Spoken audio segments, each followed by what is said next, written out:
When you live in Colorado and have a disability that makes it difficult for you to accomplish common daily living activities on your own, you may be able to receive assistance through Medicaid specifically to help you with these tasks. This assistance can be provided to you if you qualify for one of Medicaid's waivers.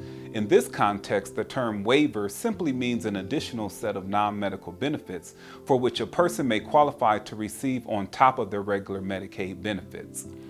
The services and assistance a person receives through a waiver are also called Home and Community-Based Services, or HCBS, because you can receive these services in your home, including temporary spaces where a person might stay, like a hotel, a shelter, or on the streets. And you can also receive these services when you are out and about in your community, whether you're at work, eating at a restaurant, visiting a friend's house, or exercising at a gym.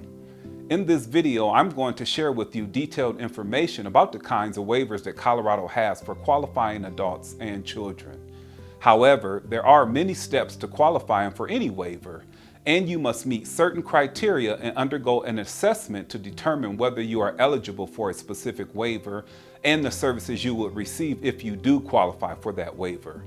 I highly recommend that you check out another video called Level of Care that gives you an overview of services that might be available to you and what the process looks like to qualify for the waivers I will discuss here.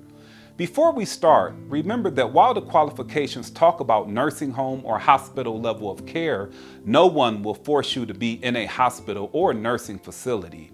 Now let's dig into some details about the 10 different waivers a Colorado resident might qualify for if they have a disability. There are 4 waivers specifically for children, and there are 6 waivers that adults can qualify for. I'll start by discussing the waivers for children first. Let's begin with the Children's Home and Community-Based Services Waiver, or CHCBS. Children from age 0 until their 18th birthday may qualify for the CHCBS waiver if they require the same level of care they would need if they lived in a skilled nursing facility or during acute hospital stay. But remember, they would receive this care at home. Next, children from age 0 through 20 years of age may qualify for the Children's Habilitation Residential Program waiver, or CHRP, if their disability-related needs puts them at risk or in need of an out-of-home placement because the child requires a high level of supervision and they have a developmental or intellectual disability, IDD, or delay. Third, the Children with Life-Limiting Illness Waiver, or CLLI, provides services for children who are 18 years of age and younger and are diagnosed with a terminal or life-limiting illness. Unlike adult hospice, a child does not have to forego curative care under this waiver. Also, a child needs only to have a life-limiting illness to qualify for this waiver, and they do not need to have received an expectation for having a specific amount of time to live. Generally speaking, if a child is not expected to live past young adulthood, the child will qualify for this waiver. Finally, the Children's Extensive Services Waiver, or CES, helps children 18 years or younger who have IDD and require extraordinary support to remain in their home.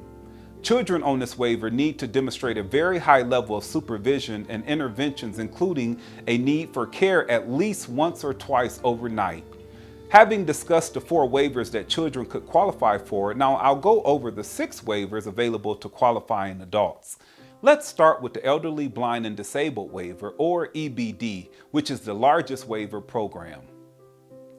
This waiver is for people who have a disability, blindness, or who are older than 65 and need help with common activities of daily living.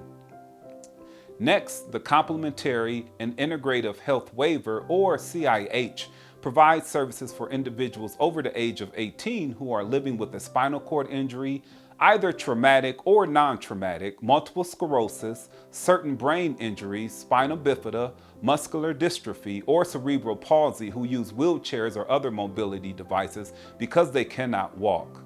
The CIH waiver was formerly referred to as the Spinal Cord Injury, or SCI waiver.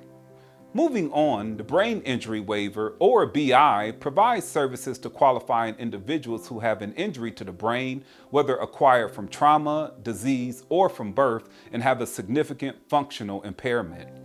To qualify for this waiver, you must be 16 years of age or older, and your brain injury must have occurred prior to your 65th birthday. A fourth waiver is a developmental disability waiver, or DD. If you are 18 years of age or older, this waiver provides you with services and/or support if you have intellectual and developmental disabilities, or IDD, and you need support 24 hours a day. This waiver provides residential services that you can receive in a variety of settings, including the family home. The waiver is designed to help people participate in their community. Everyone on this waiver has a residential program and a day program, but day programs vary, with some that are available for only a few hours a week and some that are also available several days a week. As of 2023, this is the only waiver that has a waiting list. If you are 18 years old or older and you have a developmental disability, but you need support for less than 24 hours a day, you could qualify for a different waiver called the Supported Living Services Waiver, or SLS.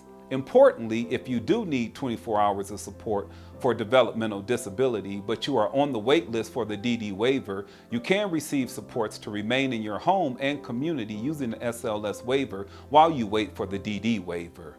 Finally, the sixth waiver available under Colorado Medicaid program is the Community Mental Health Supports Waiver, or CMHS. This waiver is for people who are 18 or older who experience a severe and persistent mental health need and require assistance with day-to-day activities. Many people on this waiver need supports like non-medical transportation, homemaking, or help with getting out of the house to do something during the day.